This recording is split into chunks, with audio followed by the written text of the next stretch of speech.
They lied to you about Donald Trump.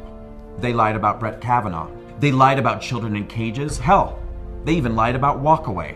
They were wrong about the election outcome. They were wrong about the Covington kids. They were wrong about Jussie Smollett. And yes, oh yes, they were wrong about Russian collusion.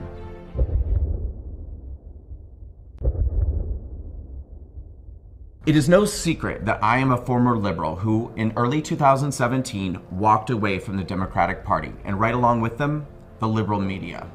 That term, liberal media, was one that, in my previous allegiance to the left, made me bristle.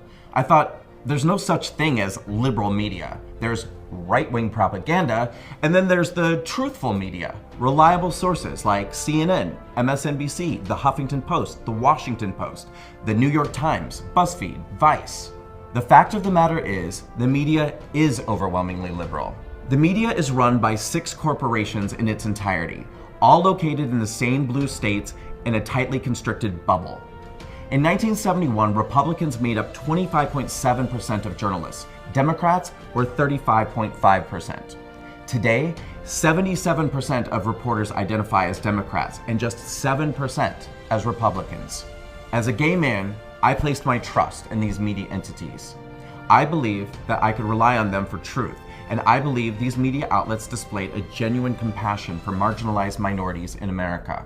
The truthful media seem to be the only news sources acknowledging the purportedly prevalent existence of racism, homophobia, xenophobia, transphobia, sexism, and bigotry commonly experienced by minority classes in this country. Never in my life did it occur to me to question the ethics or motivations of the liberal media. To me, they were just the good guys. In 2016, I voted for Hillary Clinton. When Trump won the election, I was confused and outraged. How could half the country support someone so unfit, so unsound, and so morally objectionable? In January of 2017, I bitterly proclaimed on social media I would never be able to understand how anyone could vote for a man who stood before a cheering crowd and mocked a reporter's disability. And that's when somebody sent me this. I mentioned the word regulated. What do you think about ISIS? Oh, ISIS is very dumb. They said, Senator Cruz, what do you think of waterboarding?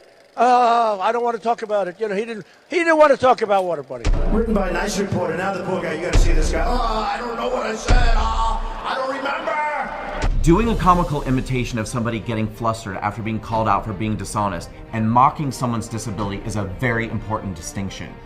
To intentionally mislead the public into believing something terrible and sinister took place, something that strikes a blow straight into the heart of what we consider to be common civility and the basic standards of decency, is reprehensible. To purposely invoke racism, homophobia, bigotry, and falsely assign these emotionally charged accusations to people in situations where they do not belong, simply to control your thinking, is criminal.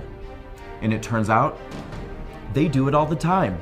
The media is keenly aware of a simple premise. If they can control how you feel, they can control how you think.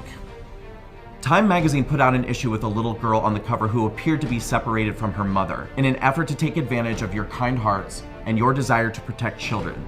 Except this girl was never separated from her mother.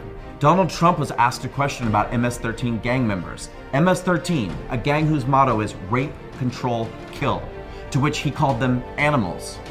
The entire media then removed the question and the context to report that Donald Trump called all immigrants animals.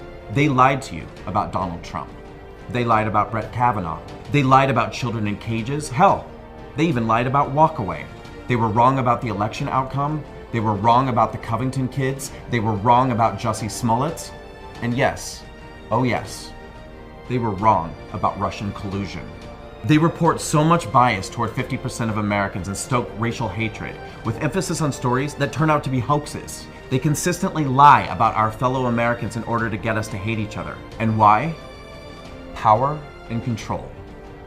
It starts to make sense why the fake news has been labeled the enemy of the people. If it's interference in the election that you're concerned about, you don't need to go all the way to Russia. There is nobody more than our own liberal media who attempts to divide Americans by race and extreme ideology, or who is conducting information warfare against the United States with the goal of spreading distrust toward candidates and the political system. The election of this president has only caused the media to double down on their manipulative tactics The identity politics, the race baiting, the fear mongering, the intentional injection of paranoia about your own fellow Americans. I know many of you are starting to see it, and I know how disturbing this realization can be. Know that you are not alone. Join us. Walk away.